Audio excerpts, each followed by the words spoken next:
On this episode of Mad Hatters Reef, we're going to take a look at some new corals that we brought into the store, and I'm going to show you how I'm going to go about dipping them. Let's get into it.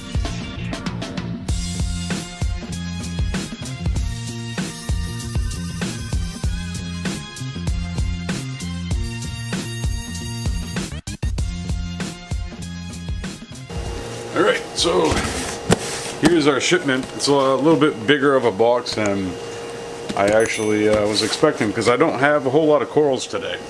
Got it from Eye Catching Coral. They are really good folks. I'd say that they're probably some of the best as far as packing goes. And they don't sell to the public, but they do sell to businesses. So if you happen to be a local fish store, I would recommend them. And I typically will buy like big pieces from these folks because they have a really good what you see what you get section, which is what we have in here today. We got a few items in there, so we're gonna go ahead, open this up, and then I'm gonna dip the corals and show you kind of a new process that I've been working on as far as dipping corals goes. And we'll talk about some of the items that we got and how we dip them, because there's some scolies in here, and what I typically do with dipping scolies is a little bit different than some other corals. So we'll cover that here in just a second.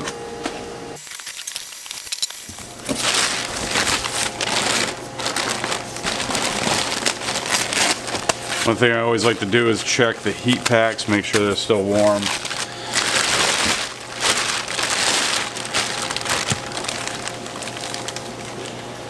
Alright, so we got trachea, a lot bigger than I expected.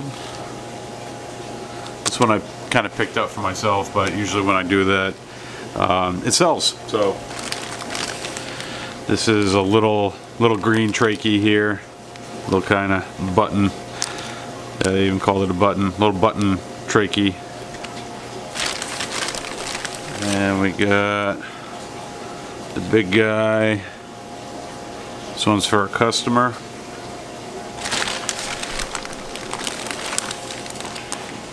Another button trachea.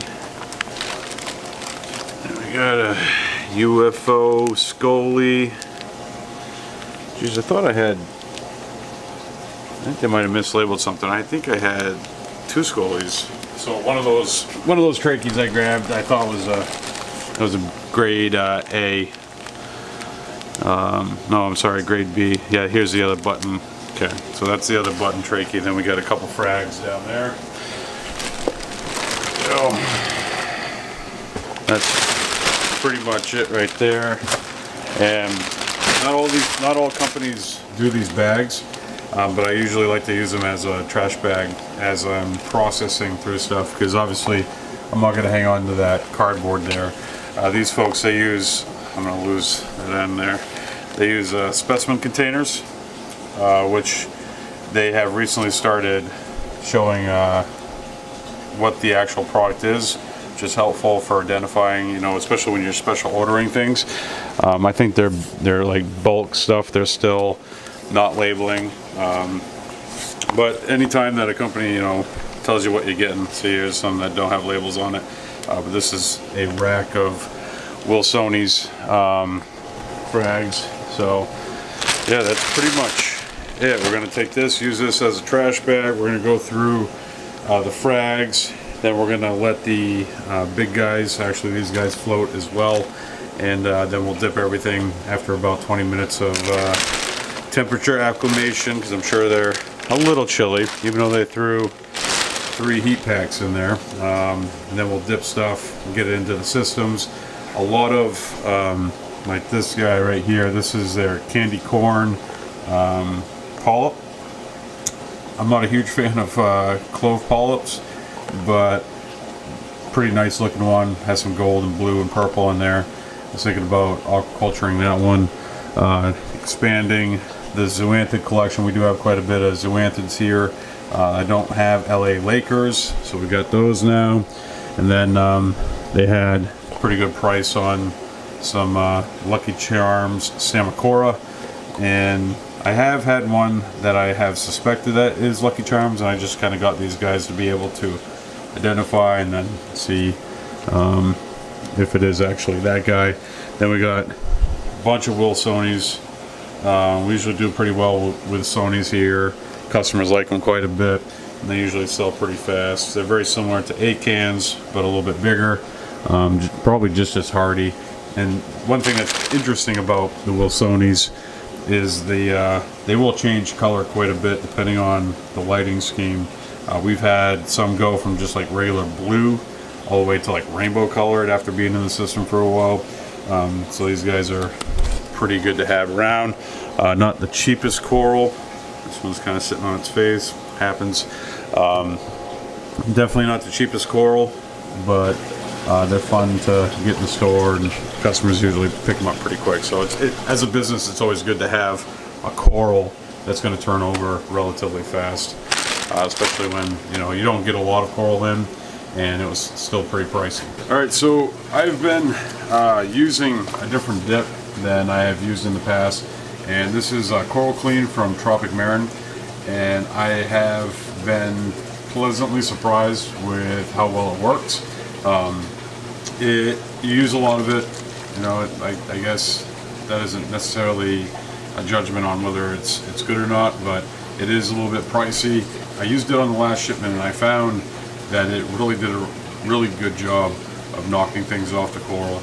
I've been a Coral RX individual for a very long time. I've used other dips as well, but this one really seems to be a good backup in the event that you run out of Coral RX, or just another one to have on the shelf. So it's primarily iodine. You can kind of tell that through the use of it. But so the calculation on this is 1 mil per 100 mils, and I think the quick math on that turns into like 37 mils to a gallon of water, which is what I put in these tubs. I'm going to use one as a dip and then one as a rinse, and then we'll get them put into the system. So we'll get this measured out into this bin right here. So I have been using a little bit less than what the directions call for. Because where it works out to be like 37 mils to a gallon of water, I've been putting in 30 mils. And I haven't seen really any negative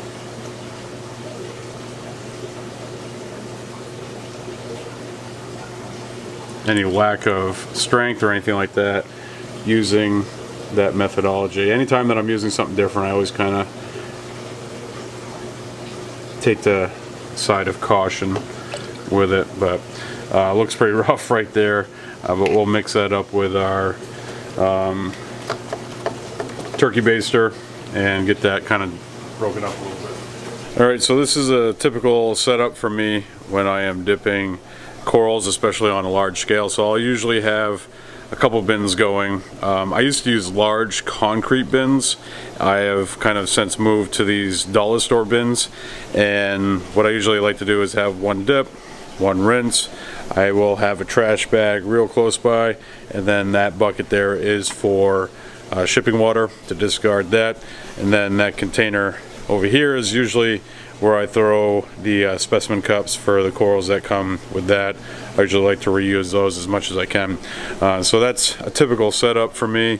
This is definitely a smaller delivery of coral, so it just gets kind of bigger. Like I'll use more bins. If like last week I had, I think something like 200 or 300 pieces of coral come in. I think I had like 6 bins going for that, and I was doing like a rotation. I had 4, I think it was 4 dip bins, 1 rinse bin, and then a bin to open bags in, and then had the bucket on top of that. So just a little look at behind the scenes of the way I process my corals. So if you guys, you're getting a shipment in of corals and kind of want to be as effective as you can be, obviously I'm sure there's a more effective way out there, but I've found that this has worked pretty good for me. Alright, so I am going to dip my scolies first. Try not to. So I'm going to dip the scolies first, and I like to dip them for a very short amount of time because they are super reactive to dip. I don't think there's anything, you know, wrong with going longer, but they get like super mucusy, and then they get like, they really just don't enjoy it. There's some corals out there, like you dip them, it's weird because it almost seems like they like it. Scolies, they're very reactive, so I usually try to keep the dipping time for scolies at about 5 minutes.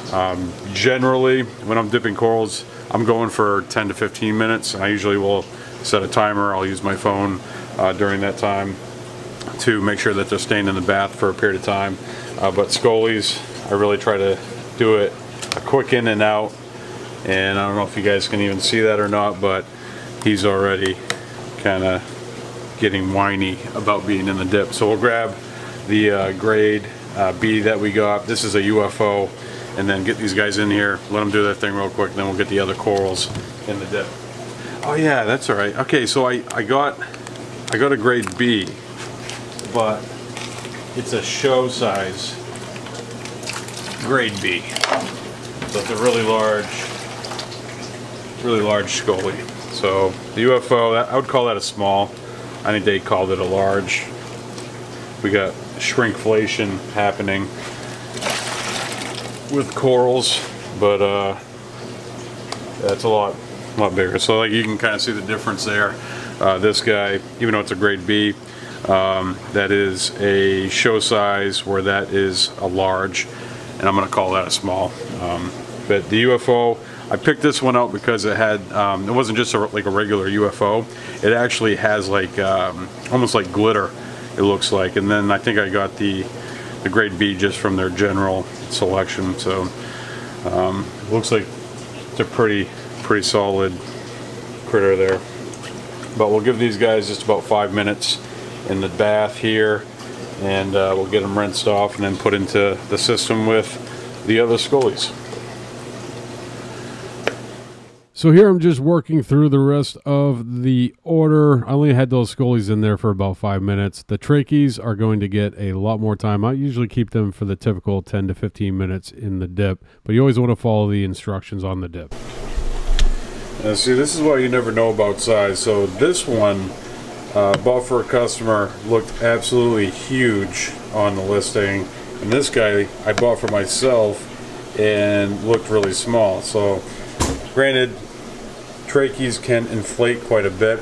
I've seen trachees this size get big enough so they can actually fill like that whole bin as they inflate over the course of a day if they're really happy. And then these flat guys, they tend to stay a little bit smaller. So it'll be interesting to see how they turn out. But it just kind of goes to show that, you know, when you're shopping online, size is always